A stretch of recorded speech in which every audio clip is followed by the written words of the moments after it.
The game totally changes when perfection isn't the goal anymore, because momentum becomes the goal when you do something consistently. Those reps become a habit, and that habit becomes second nature, and you start to see the progress, and that progress gets so exciting, and that is when the magic happens. You're never too busy, too tired, too old, or too anything to pursue your dreams. Welcome to the Distracted Dreamer podcast, where you'll learn how to move all those never-ending distractions aside and chase your dreams with confidence. Welcome back, dreamers. I am so grateful that you chose to tune in today because I know that you have a lot of choices out there when it comes to podcasts. And it means a lot to me that you are here today. I'm your host, Carlene, and if this is your first time here, welcome to the Distracted Dreamer family. And today we are going to talk about perfectionism, procrastination, and all or nothing, or otherwise known as black and white thinking. So if you're going, oh yeah, check, check, check, those are all things I struggle with, then you are in the right place, friend. Have you ever found yourself waiting for the perfect moment to do something, only to realize that that moment might never come? Maybe it's taking that long-awaited road trip, or launching a new product, creating a podcast, getting healthy, or even starting a new habit like drinking more water or walking every day. Now, I have been there so many times before, stuck in the all or nothing mindset. I've been there where I think, if I can't give 100%, why even do it? And let me tell you, that mindset has held me back at so many different stages and phases in my life. Whether it's in your business or your personal life, the pressure to do everything perfectly can be daunting and overwhelming. And we convince ourselves that if we're not going all in, it's not worth doing. But here's the truth. Perfection isn't the key to success. It's also not the requirement. Consistency is. And today we're talking about how the all or nothing mindset is probably doing more harm than good, and how breaking free from it can open up doors that you didn't even know were closed. And I'm going to share a bit of my own story throughout this episode, how I've tried to let go of perfectionism and how I've started focusing on small, consistent improvements instead. And let me tell you, these shifts have been life-changing for both my business and my personal life. Plus, I'm going to give you some actionable tips that you can start implementing today to help you break free from that mindset. So get ready for an honest conversation about perfectionism, progress, and how to finally move forward without waiting to be perfect. So let's start by talking about what perfectionism really is. It's this thing that we convince ourselves is worth striving for. But you know what? Perfect doesn't exist. There is no perfect time. There is no perfect idea. There is no perfect relationship. There is no perfect life. And I think we all know this is true, but we use the quest for perfect to procrastinate. I've always said perfectionism isn't about being perfect. It's just a fancy way to procrastinate. Perfectionism is procrastination in disguise, wrapped up in a fancy bow that convinces us that we're somehow virtuous for striving to be perfect. And this ultimately leads to us telling ourselves, if I can't do it perfectly, I won't do it at all. And there it is. We take ourselves out of the game before we even start. Here's the truth. You have achieved things beyond what you ever dreamt. You have. Maybe you haven't taken inventory lately, but if you look back over your life, you have achieved amazing things. But because you haven't taken inventory of those things, you're still berating yourself for not doing things perfectly. Who cares if it was perfect? You did it, and that's all that matters. If you're listening right now and you're like, but Carlene, I thought I would be further along by now. I thought I would have launched that thing. I thought my side hustle would be making more. I thought I would have moved to that new place already. Or I thought I would have taken that trip across Europe by now. Whatever that is, you might be able to trace some of that dismay back to the idea of perfectionism and having it all be perfect. One of the things that I finally adopted as an entrepreneur, and looking back, it was probably one of the best mindset shifts that I adopted, is done is better than perfect. And I've seen that reflected in so many of my endeavors. Like when I first started my blog a decade ago, you guys, I built my own website. And let me just say, wow, it was extremely bad. I mean, ugly and clunky bad. Or how about starting this very podcast? I recorded the first episode of my podcast in my back bedroom with throw rugs on the floor to block the echo, using an old mic. That's where we're at, okay? And I laugh because even to this day, I am 100% certain there are still typos in my blog posts, and there's probably typos on my website. I don't get it all right, and that's not what I'm trying to do. I want to show you that showing up imperfectly is better than sitting and waiting for things to be perfect. Because guess what? You're never going to show up if you do that. Perfectionism is nothing more than procrastination. That's what I believe. But here's the good news. You're not alone in this. The Hardin Group conducted research in partnership with the Social Research Lab at the University of Northern Colorado. And they found that 86% of respondents believed perfectionistic expectations impacted their work. It can manifest in our lives, in our businesses, in so many different ways. But specifically in our business, like waiting for the perfect time to start something or obsessing over details that don't actually matter in the bigger picture. And I will tell you, time and time again, nobody is obsessing over what you are doing or posting or saying or sharing as much as you are. Everyone has their microscope down on themselves in their own lives, and they have their own tunnel vision. So do not wait to be perfect in order to get your dreams off the ground. Now, before you can get out of that perfectionist trap, you have to recognize the trap of perfectionism and where it's showing up. And you have to adopt this done is better than perfect mentality and really look at maybe some of the places that this perfectionism might stem from and release it so that you can start to move forward and make progress. So the first thing to do is adopt a new mindset of done is better than perfect. Okay, let's talk about all or nothing thinking. Remember when I said it's so common to take ourselves out of the game before we even start? When we tell ourselves that if I'm not able to go at this perfectly with 100% effort, that I'm not going to do it at all. That, my friend, is the all or nothing approach, also known as black and white thinking. The all or nothing approach, it doesn't work. Not ever. When you think about it, the all or nothing mindset, it can totally strike us both in our business and our personal lives. It could be with your health goals or your fitness goals. It could be in your relationships. And having this outlook can totally set you up for failure. And I've seen this so many times in my own life and with those I've coached over the years. Many of my clients are ADHDers, and this black and white thinking is so common. It's naturally how they see the world. It creates all these blind spots, and it forms beliefs like there is a right way and a wrong way. But what there really is a lot of gray in between that black and white. And so learning how to accept and welcome the middle, to welcome the gray, it can help you take the pressure off of yourself. And so I challenge you to lean into it. Lean into the middle, lean into the gray. When I lean into the middle or the gray, this is what it looks like for me. Maybe I don't work out every single day, but what if I get to my Pure Barre class 3 to 4 times this week? Or maybe I don't have time to do all the emails and social media blasts for my next podcast episode, so I get the email out.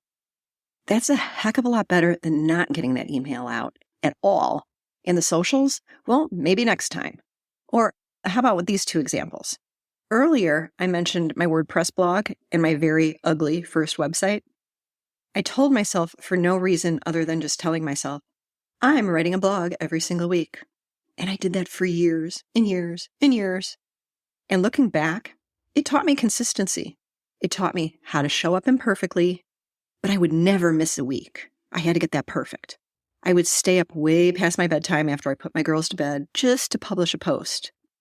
I'd reread those posts so many times, and then a month later, I'd notice all the typos. I was literally driving myself crazy trying to get it perfect. And you know what? I don't even know who was reading it, but it taught me consistency. And then finally, I got burnt out. And I was like, I have nothing more to say. I don't even know if anyone besides my mother-in-law is actually reading this. What is the point of this? And then I just wanted to stop. And I did. And that's when I found the space to build this podcast. And I took everything I learned from blogging and applied it here. Now I batch record my episodes. I don't edit these episodes to perfection. I want to be human, trip over my tongue because that's me. I am not perfect. And I have zero expectations of that. Done is better than perfect. So that perfectionism, the all or nothing thinking, it doesn't leave a lot of room for life or recovery or change. And so motherhood, for example, I think motherhood really forced me to look myself in the eye and see the areas of my life where I think about all or nothing, or I approach things in that manner, because motherhood has humbled me in so many ways. It slowed me down, and it has shown me that I have to stay nimble and flexible to keep going. So when I think back to our decision to have me leave my corporate job and stay home and raise the girls, that decision was based on the fact that I was not doing a perfect job at anything. And I thought, if I can just give 100% to the girls, to being the perfect mom. And then guess what? Reality hit. I'd have the perfect plan for the day, and you guessed it, most of the time it got blown up. Because when you have kids, you have this illusion that you're in charge, but you're not. The universe is in charge. I had to learn to be flexible, to go with the flow, to pivot for where I was needed. And my days were anything but perfect. And that ability to live in the gray became my superpower. Instead of just letting the universe mess with me, I made a decision. I decided that a perfect day is when I pivot with grace, is when I let things go, when I focus on how I showed up, not stressing, not annoyed because my day got blown up, but just showed up and was there for whatever my girls needed. And so we need to understand that if you are someone that is approaching business or your next dream or the next big project with this all or nothing mindset, you have to welcome in shades of gray and more moments for flexibility. And so when you shift from the all or nothing to something is better than nothing, that is when you are able to make progress. When you recognize that a 5-minute workout is better than no workout at all, and that you don't have to get super sweaty or be in a gym for an hour for it to count, you start to see that, hey, this is actually still moving me closer to the dream. It might be slower, it might be messy, it might be imperfectly, but I'm still moving. And so if you are someone who is in this all or nothing mindset, I want for you to challenge yourself and see where you can invite in gray. How can you invite in small bits of progress and more shades of gray so that you can stay flexible and you stay active in the engagement of your goals so that you can continue to move forward? Okay, now we are going to talk about the power of small and consistent actions. Did you know that if you can get 1% better each day for 1 year, you'll end up 37 times better by the time you're done? That is one of my favorite quotes from the legendary book that I'm sure all of you have read, Atomic Habits by James Clear. 1% better each day, you'll end up 37 times better. That's crazy. So here's what I want for you to think about. Consistency beats intensity. Small daily actions compound over time, and that creates significant results. So a couple friends of mine, they took on the 75 Hard Challenge. I don't know if you've heard about it. But for me, I was like, oh my, that's a lot of stuff. That's a lot of change. Like it was not eating junk food, not drinking any alcohol, reading so many pages in a book every day, working out for 45 minutes 2 times a day. And one of the times had to be outside. And it was like, oh my God, that is a lot of things. My gosh, I can't work out 1 time a day for 45 minutes every single day. So it was these 10 things, and I was laughing because they were already 1 day in, and I was asking, hey, how's it going?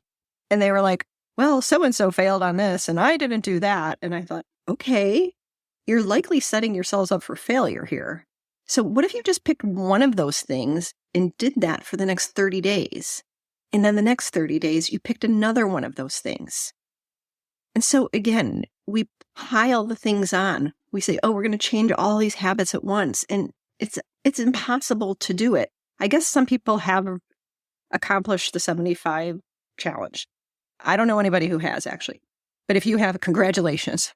But consistency beats intensity. And so how can we bring more consistency into our lives? That's the question. And I think that we don't talk enough about doing the reps. Here's what I mean. You think about athletes and how many times they stand at the free throw line and throw shot after shot after shot to get better. Or a golfer. How many times do they hit that golf ball to learn? And we think about doing the reps as athletes, but we don't necessarily translate that over to our everyday lives. I haven't done a lot of reps when it comes to this podcast, but I'm consistently doing it, and soon I'll have 100 episodes because I'm doing the reps. And guess what? I've gotten better every single time. I have written hundreds of blog posts over the years. I've done that, and they got better every single time. And so we need to think about areas of our life where we can do the reps. What does that look like? Showing up imperfectly, showing up even if we're not doing it every single day. How do we put in the reps? Every day, if you could just focus on one action to move the needle forward, that is going to get you further than waiting for the perfect time or the perfect moment or the perfect website or the perfect social media feed, what does it look like to consistently show up? Yes, I can laugh that I blogged every week for years without really having any strategy, without really having any readership. But I learned how to consistently show up. I learned how to write. I learned how to think of things to say and how to say things in different ways and how to create content. Whether it's posting content consistently or chipping away at a big project in small bursts, it's all in the little things. And I've got this cute little quote hanging on my bathroom wall, and it says, "Enjoy the little things. Someday you may look back and realize they were the big things." And I think this is so true. Enjoy the small daily reps. Enjoy the small wins.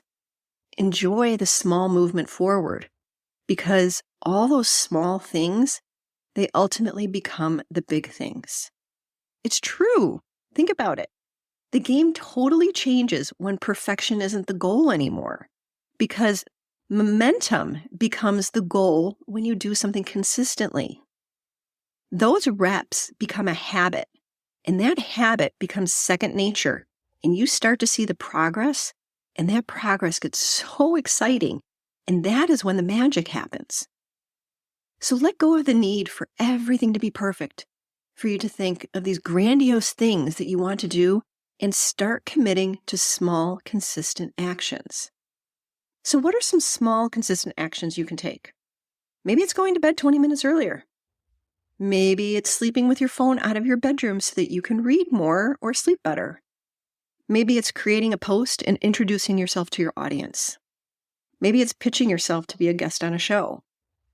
Whatever that thing is, what is an action that you can take consistently so that you can do the reps and build the muscle and build the confidence that you can follow through? And then lastly, here are some actionable tips on how do we do this, right? This is all super great, but what does this actually look like?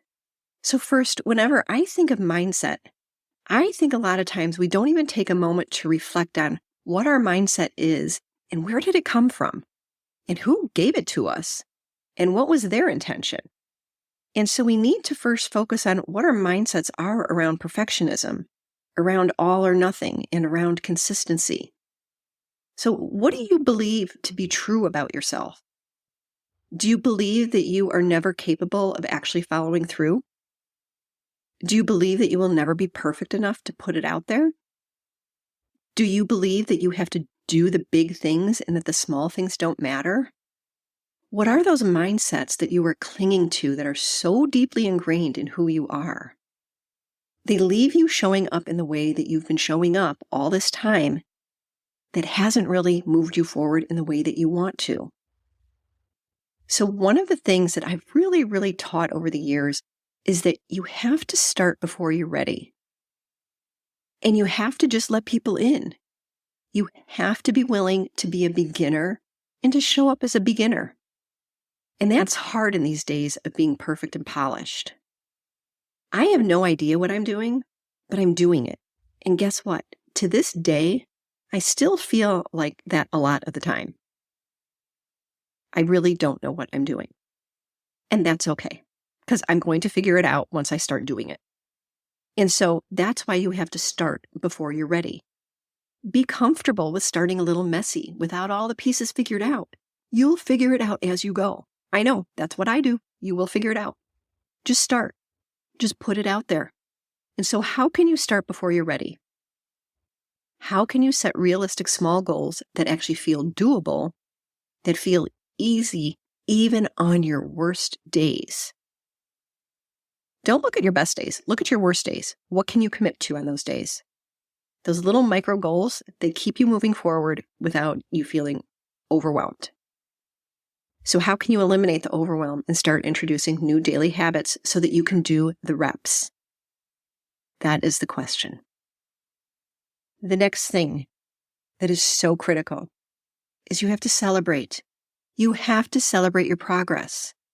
Celebrate progress and not perfection. I ask my clients all the time, what does that look like?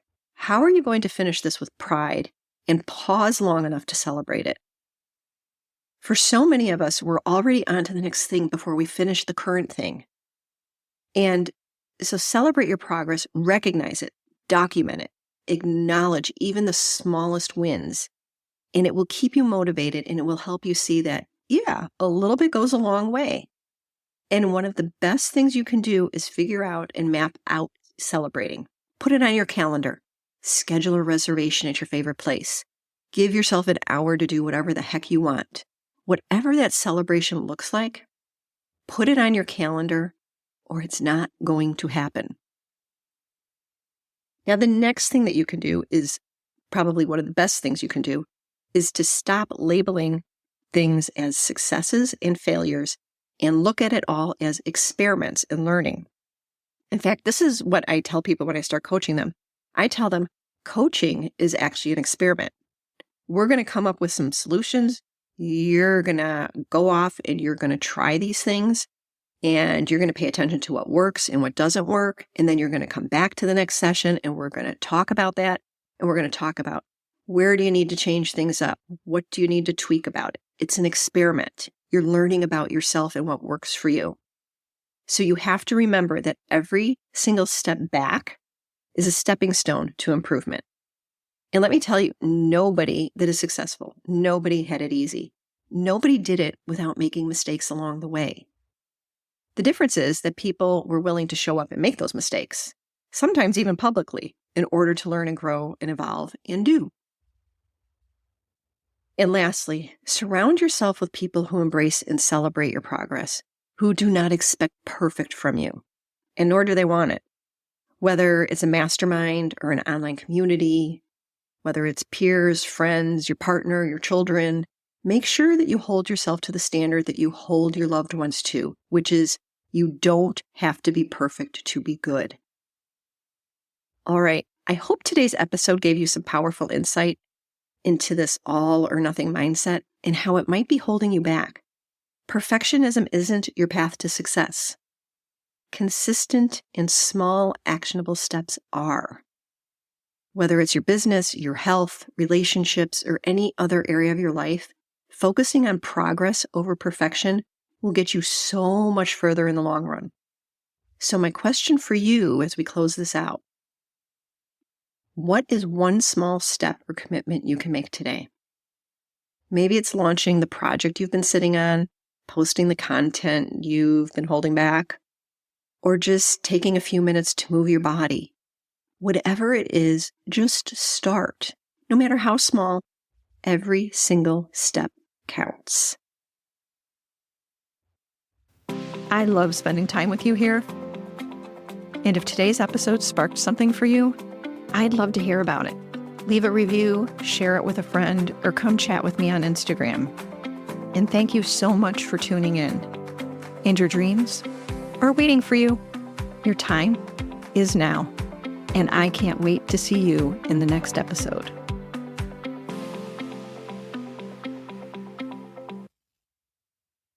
Oh, and one more thing.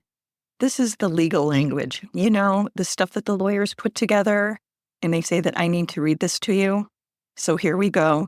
This podcast is presented solely for educational and entertainment purposes. I'm just your friend. I'm not a licensed therapist. This podcast is not intended as a substitute for the advice of a physician, professional coach, psychotherapist, or other qualified professionals. Got it? Good. I will see you in the next episode.